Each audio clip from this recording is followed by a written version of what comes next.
My father and stepmother demanded $120,000, the money I had saved to buy my first home, to fund my half-sister's extravagant wedding. A month later, they refused to pay me back and even dared me to sue them. So I decided to teach them a lesson they never forget. I stood quietly in the corner of the grand ballroom, surrounded by shimmering crystal chandeliers and gold-trimmed champagne glasses. The orchestra played some classical tune I couldn't name, and everyone smiled like this was the happiest day of their lives. Everyone, except me. I wasn't smiling. I couldn't. The woman twirling in the center of the dance floor in a $5,000 wedding gown was Amanda, my half-sister. And while she soaked in the spotlight, I stood with trembling hands and a hollow chest, wondering how I'd ever let them take everything from me. 1 month ago, I had $120,000 saved to buy my first home. My dream. My safety net. My escape from years of emotional coldness. Today, that dream danced in designer heels across a marble floor while I stood in clearance shoes I picked out from a thrift store 2 weeks ago. Rachel, a familiar voice purred behind me. I turned to see Teresa, my stepmother, draped in a glittering lavender gown that probably cost more than my old car. She sipped from her flute, glanced down at my outfit, and smirked. "You've been awfully quiet tonight," she said, tilting her head like she cared. "Not feeling left out, are you?" I didn't respond. I was too afraid my voice would crack. "Oh, come now," she continued, her voice dripping with sugar-coated poison. "This entire event wouldn't have happened without your generous little donation." That word hit me like a slap. Donation? I clenched my fists. "Teresa, you and Dad promised to pay that money back. You said it was temporary." She took another sip and gave me a mocking smile. "Oh, sweetheart. You can't seriously think we'd borrow that kind of money for a wedding. It was a gift. You gave it out of love. Didn't you?" I looked toward my father across the room. He was laughing with Amanda and her new in-laws, glass in hand, like nothing was wrong. He looked right past me, just like he always had. My chest ached, not from anger, but from betrayal. A deep, aching kind that doesn't make you scream, it makes you silent. Hollow. "You promised," I whispered. "You both said, then sue us," Teresa said suddenly, her tone turning sharp, her smile gone. "Go ahead. Take us to court over some family help. Let's see how far that gets you." She turned and walked off, heels tapping like gunshots on the marble floor. I stood frozen. But I wasn't broken. Not this time. Slowly, I reached into my purse and tapped my phone. The screen lit up, recording saved. Every word. Every smug syllable. Captured. I stared down at the glowing screen, and for the first time that evening, I smiled. Growing up, I always felt a strange distance in our house. It wasn't obvious, but it was always there. My father was distant, and my stepmother, Teresa, seemed to never care much about me. They didn't abuse me, not physically, but the neglect I experienced from both of them was something I could never shake off. The difference in how they treated me compared to Amanda, my half-sister, was glaring. Amanda was Teresa's precious little angel. She would get all the attention, the praise, and the gifts. I was just there. Not once did I feel like I was important enough to them. It wasn't that I hated Amanda. She was just a little girl, and I knew she didn't understand what was happening. But I couldn't deny how badly it hurt to watch her get everything while I was pushed to the side. It made me feel invisible. As I got older, the gap between us only widened. On my 18th birthday, my dad sat me down, and I knew something was off. He looked at me like he didn't even know who I was anymore. He wasn't the man who had raised me. This wasn't a father, this was a stranger. "Rachel," he started, his voice cold and distant, "you need to understand that you're not a child anymore. It's time for you to grow up." Those words hit me like a ton of bricks, and I remember just sitting there, wondering what had gone wrong. What had I done to deserve being treated like this? But I held my emotions in check. I didn't want to show weakness, especially when I felt betrayed by the people I had trusted the most. My dreams of getting into college were now the only thing that kept me going. It felt like the only thing I had that was truly mine. Despite everything, I continued to push through, determined to make something of myself. But as the years passed, it became painfully clear that I was still just an afterthought to my father and Teresa. And it wasn't until that one day, the day they asked for my help, that everything changed. The phone call came on a Tuesday afternoon. I was at work, sitting at my desk, preparing for a meeting when I saw my father's name flashing on the screen. I hesitated for a moment, wondering if this would be just another awkward, impersonal conversation. But I answered anyway, not wanting to be rude. "Rachel, we need to talk." My father's voice came through, heavy with a seriousness I hadn't heard in years. I could feel my heart skip a beat. What could this be about? It wasn't like him to call out of the blue. I braced myself. "What is it, Dad?"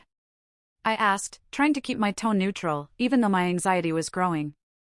"We need help funding Amanda's wedding.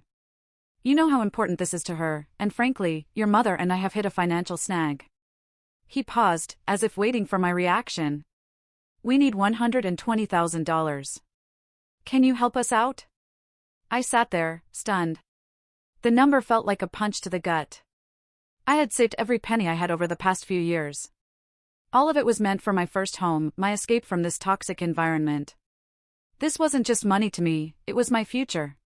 "Dad, I don't have that kind of money," I said, trying to keep the panic out of my voice. "I've been saving up to buy my first home. I can't just give that up." He sighed, the sound filled with impatience. "Rachel, come on, we're family. It's for Amanda's future, and you're our only hope. Don't you want to be part of this?" I felt my stomach twist. The pressure to give in was overwhelming. I hadn't even been able to save enough to feel secure, yet here they were, asking me for everything. "Let me think about it," I said, my voice barely a whisper, as I hung up the phone, feeling completely overwhelmed. The next few days were a blur. I went back and forth in my mind, weighing the decision. On one hand, this was family, my dad and his wife, the people who had raised me. But on the other hand, this was my future. My home. My life. In the end, I made the decision. I agreed to give them the money. I told myself that it would be worth it, that this could be the way to finally gain their approval, to prove I wasn't the outsider anymore. But little did I know, this choice would come to haunt me. The day after I transferred the money to my father and stepmother, I felt a sinking pit in my stomach. I tried to brush it off, telling myself that I had done the right thing. The wedding was important to them, and I'd been a part of the family for so long. This could be the moment I finally gained their respect. But as the days passed, the weight of my decision grew heavier. I kept hearing about the extravagant plans for Amanda's wedding. The private yacht charter, the designer gowns, the lavish venue that cost more than my annual salary. Every new detail added to the suffocating guilt I felt. They were spending my hard-earned money like it was nothing. My phone buzzed late one night, and it was a message from my dad. "We're so grateful, Rachel. Amanda's wedding is going to be perfect. She's so happy." I stared at the message, my fingers trembling on the screen. Perfect? Perfect for who? Amanda, who had always been spoiled and entitled, had no idea what I was sacrificing for her. I had given up my dreams for her perfect day. I couldn't help but feel used. Weeks went by, and the wedding preparations were in full swing. I kept asking my father when they would pay me back, but every time I brought it up, he would change the subject. "We'll get to it soon, don't worry. It's just a lot going on right now," he would say, avoiding eye contact whenever I pressed him. Then, a month later, I received a call from my stepmother. "Rachel," she began, her voice dripping with a tone I'd never heard before. "We need to talk. Your dad and I were going over some things, and we don't think we can pay you back. Not anytime soon, at least. We have other priorities right now." I froze. "What do you mean, other priorities? You promised you'd pay me back." There was a long silence on the other end of the line. When she finally spoke again, her words stung like a slap. "I mean, we're not paying you back right now. And frankly, Rachel, it's not like we can afford to. The wedding was expensive, and we've had to make sacrifices. We can't just throw that money back to you right away. And you know what? If you're going to make a big deal about it, maybe you should sue us." Her words felt like a punch to the gut. Sue them? How dare she even suggest it? My hands were shaking as I ended the call, but a new wave of anger washed over me. They had used me. All this time, I had been nothing but a walking wallet to them, and now they were daring me to take legal action. I couldn't let them get away with this. Not after everything I had done for them. They had crossed the line, and I would make sure they knew it. I spent the next few days in a fog of anger and disbelief. Every part of me was furious, but I also felt betrayed. This wasn't just about money anymore. This was about respect. This was about the years I had spent supporting a family that had never once shown me the same care in return. My dad's refusal to pay me back wasn't just a financial issue, it was a clear sign that they didn't care about me at all. I knew I had to do something. The anger that had been simmering inside me now had a clear focus. I wasn't going to let them walk all over me anymore. The more I thought about it, the more I realized that I had a case. A strong case. My dad and stepmother had lied to me, manipulated me, and now they were refusing to pay me back despite their promises. They thought they could get away with it, that I'd back down because I was family. But what they didn't understand was that, family or not, I wasn't going to let them take advantage of me anymore. I reached out to a lawyer, someone I had met years ago when I was dealing with some other legal issues. When I explained everything to him, he seemed surprised by the audacity of my father and stepmother.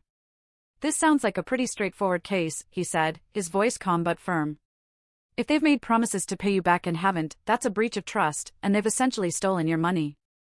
We can take this to court." I felt a wave of relief. At least now I had a plan. I wasn't just going to sit back and let them walk all over me.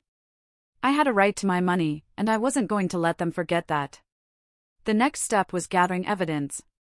It was crucial that I had all the necessary proof to back up my claims. I went through every single text message, every email, every conversation where they had promised to pay me back. And to my surprise, I found a goldmine. The emails were damning. They had admitted to receiving the money, and in some messages, my dad even mentioned how grateful they were for my help with the wedding. It was clear that they had no intention of paying me back, but now, with these messages in hand, I had the ammunition I needed. I was ready. Ready to fight back, to reclaim my hard-earned money, and to show my father and stepmother that they couldn't just push me around. I wasn't the naive girl they used to know. I was stronger, smarter, and I wasn't afraid to stand up for myself anymore. I filed the lawsuit, and within days, I had received a date for the court hearing. As soon as I got the confirmation, a new wave of determination flooded through me. I wasn't just going to win this case. I was going to make them regret every single decision they had made. They would have no choice but to face the consequences of their actions. The days leading up to the court hearing felt like a blur of tension and anticipation. Every night, I would replay the events in my head, imagining what would happen in that courtroom. I could already picture my father's face, the arrogance, the defiance, like he always had when he believed he was untouchable. He thought his money and connections could make everything disappear, just like they always had in the past. But this time, I wasn't going to let that happen. As the court date drew nearer, the weight of what I was about to do began to sink in. This wasn't just about the $120,000. It was about standing up to the people who had always taken me for granted, the people who had treated me like a second-class citizen in my own family. I had given them everything, my money, my time, my trust, and they had used me without a second thought. But now, they were going to feel the full force of their betrayal. The day of the hearing finally arrived. I walked into the courtroom with my lawyer, my heart pounding in my chest. The room was sterile, intimidating, with rows of chairs and the cold glare of fluorescent lights. As I sat down, I glanced at my father and stepmother. They sat together, their faces smug, as if they already knew they would win. They had done this before, bent the rules, manipulated people, gotten what they wanted. But today, I had the power. Today, they would finally face the consequences of their actions. The judge called the case to order, and the trial began. My lawyer presented the evidence, the emails, the text messages, the promises they had made. One by one, the pieces of the puzzle fell into place. The lies they had told, the promises they had broken, all of it was laid bare in front of the judge. I could see the shock on my father's face as he realized the extent of what had been exposed. The arrogance that had once been so evident in him began to fade, replaced by something else, uncertainty. The judge was meticulous in his questioning, and with every word, my confidence grew. I wasn't just a victim here. I was a force to be reckoned with. Every piece of evidence I had was a nail in the coffin of my father's lies. And when the judge asked them to explain why they hadn't paid me back, their excuses faltered. My father tried to claim that things had been difficult, that they hadn't had the money to pay me back, but it was obvious to everyone in the room that he was lying. It was my turn to speak. My voice was steady, but every word I said carried the weight of years of pain. I explained how I had been manipulated, how they had used my kindness against me. I told the court how I had been promised that this money would be returned, how I had trusted my father and stepmother to honor their word. I spoke about the sacrifices I had made to help them, the dreams I had put aside to give them what they wanted. But none of that mattered to them. They had taken advantage of me, and now, they had to pay the price. The moment I finished speaking, the courtroom fell silent. The judge took his time, reviewing the evidence and considering the case. I sat there, my heart pounding, but I knew deep down that I had done everything I could. It was out of my hands now. Then, the judge spoke. The silence in the courtroom was deafening as the judge leaned forward, his eyes scanning the papers before him. Every moment stretched into eternity as my father and stepmother sat there, staring straight ahead, unwilling to meet my gaze. I could feel their unease, the way their once certain posture had started to crumble under the weight of the truth. Their defense was unraveling, and I knew this was the moment I had been waiting for. The judge's voice broke the tension like a hammer striking an anvil. Based on the evidence provided, and the testimony of the plaintiff, I find that the defendants have failed to meet their obligations and have acted in bad faith. The money in question is to be returned to the plaintiff, with interest, as well as compensation for the emotional distress caused. My heart raced. I could hardly believe it. After everything, after all the lies, the manipulation, the betrayals, it was finally happening. My father and stepmother had lost. The judge's ruling was a powerful blow to their arrogance, a stark reminder that no one is above the law, no matter how much money or influence they have. My father's face turned pale. The defiance that had once been a part of him was gone, replaced by something I had never seen in him before, regret. It was too late for him to take back what he had done, but seeing that flicker of remorse in his eyes gave me a sense of satisfaction I couldn't explain.